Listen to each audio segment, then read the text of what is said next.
وفصالہ فی عامین ان اشکر لی ولوالدیک.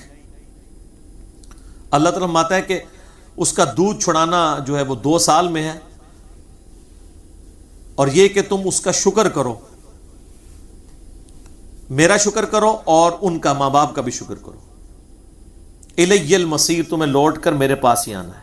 وَإِن جَاهَدَاكَ، اگر وہ یہ کوشش کریں، عَلَىٰ أَن تُشْرِكَ بِي مَا لَيْسَ لَكَ بِهِ عِلْم، کہ تو میرے ساتھ کسی کو شریک ٹھہرا جبکہ تیرے پاس اس کا علم بھی نہیں ہے کہ اس کا کیا انجام تمہارے ساتھ ہو جانا ہے اس معاملے میں. فَلَا تُطِعْهُمَا، تو تم نے ان دونوں کی بات نہیں ماننی.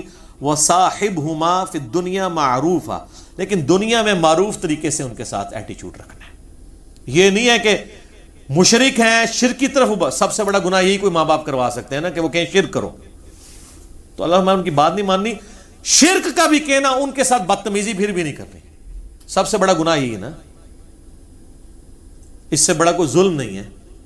سورہ مریم میں ہے کہ آسمان پھٹ پڑے اگر آسمان کے احساسات ہوں، زمین شک ہو جائے اور پہاڑ ریزہ ریزہ ہو جائے، جو لوگ اللہ کے ساتھ شرک کرتے ہیں اگر ان کے احساسات ہوں.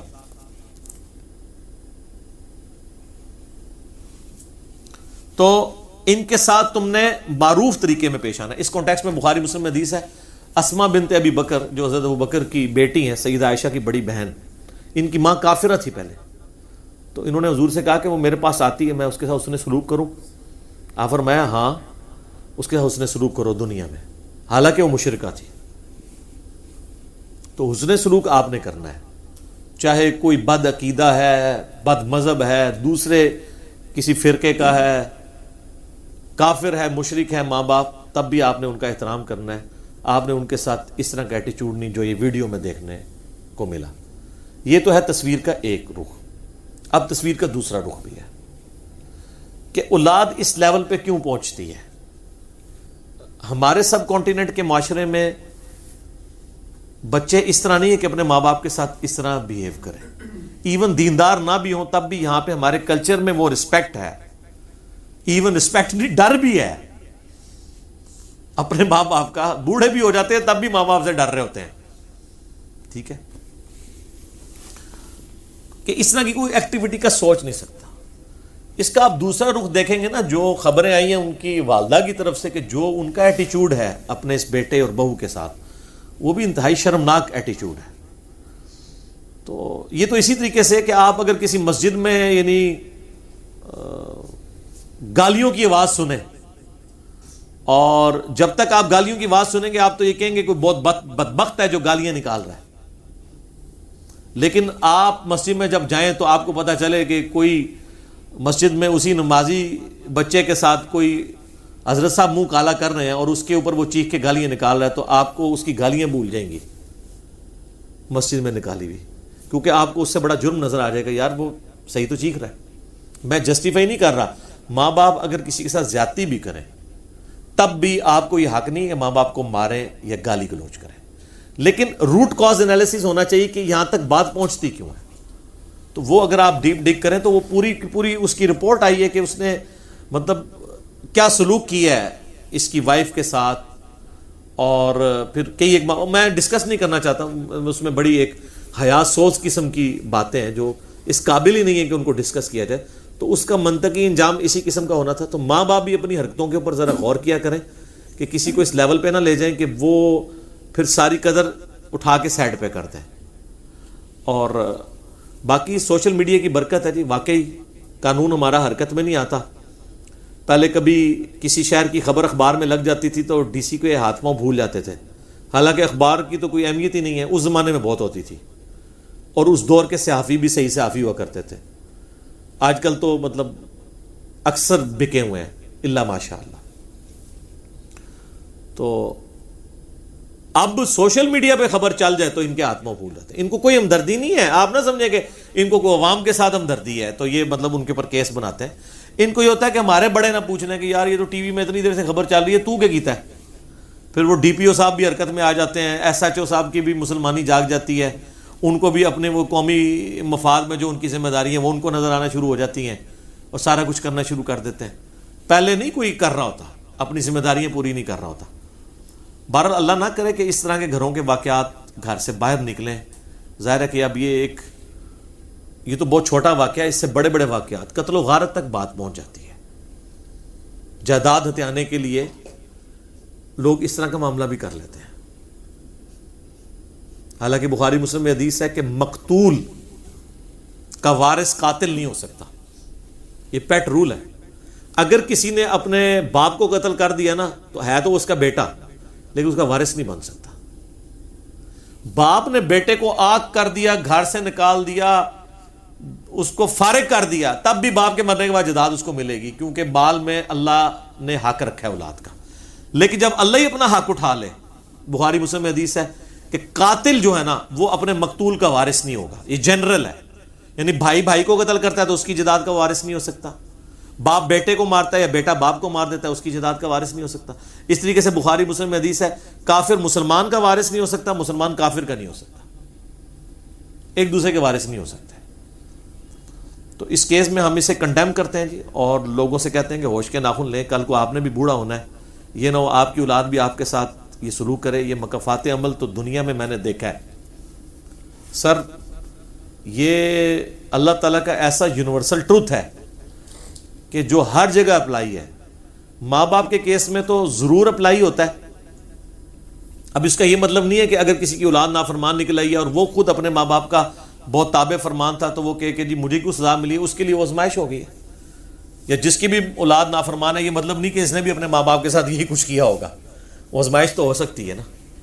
لیکن جنرلی ہم نے دیکھا ہے جو لوگ کرتے ہیں نا ان کو دنیا میں ان چیزوں کو بھگتنا پڑتا ہے. ان کو تو چھوڑ دیں، آپ پولیٹکس میں دیکھ لیں، جس نے جو گالیاں دوسرے کے لیے استعمال کی ہوتی ہیں نا، وہ اپنی زندگی میں وہ گالیاں خود بھی کھا لیتا ہے. مکافات عمل جاری ہے، جس میں آپ نے یہ ٹاپ آف دا لسٹ ہمارے ملکوں میں، ہمارے ملک کے اندر جو ایک دھرنا سیاست کا سلسلہ شروع ہوا، جو پچھلے دھرنوں میں باتیں ہوتی تھیں نا وہی مخالفین نے اپنے دھرنوں میں ان لوگوں کے اوپر کی، اور وہی مخالفین جو ان دھرنوں میں ان دھرنا دینے والوں کو باتیں کہتے تھے نا کہ یار یہ کیا ملک کا بیڑا گرک کرنے لگے ہو، آج وہی باتیں آج کل کے دھرنا دینے والوں کو اس وقت کے دھرنا دینے والے، چونکہ اب وہ گورنمنٹ میں بیٹھے ہیں، وہ کہہ رہے ہیں. اس کا مطلب ہے کہ یہ کوئی بھولے نہیں ہوتے، ان کو پتہ ہوتا ہے جو کچھ غلط کر رہے ہوتے ہیں. ہاں جب اپنے اوپر بات آتی ہے نا پھر ان کے اندر کی وہ انسانیت یا پاکستانیت یا مسلمانیت جاگتی ہے. وہ اکثر یہ بات کی جاتی ہے نا کہ ہمارے اندر کا مسلمان اس وقت جاگتا ہے جب ہم کسی دوسرے کو غلطی کرتے ہوئے دیکھتے ہیں. اپنی غلطی میں مسلمان نہیں جاگتا. اس کی نمائندہ مثال ڈرائیور ہے. کسی ڈرائیور کو کوئی غلط کٹنگ کر کے آگے چلا جائے نا، ایسی گندی گالیاں نکالتے ہیں نا، اور وہ لگ رہا ہوتا ہے کہ اس بندے نے کبھی بھی ٹریفک سگنل نہیں توڑا ہوگا. وہ اس طرح گالیاں نکال رہا ہوتا ہے کہ جنرل لائسنس دیتا ہے، ایک ہی طرح ڈرائیور بن گیا، حالانکہ وہ خود کئی دفعہ ایسے کرتا ہے. لیکن وہ اس کی جو ہے نا انسانیت اور وہ ٹریفک سگنل کی پاسداری اس وقت جاگتی ہے جب دوسرے کو دیکھتا ہے. اپنے پہ آتا ہے تو بات ختم، ٹھیک ہوگا جی.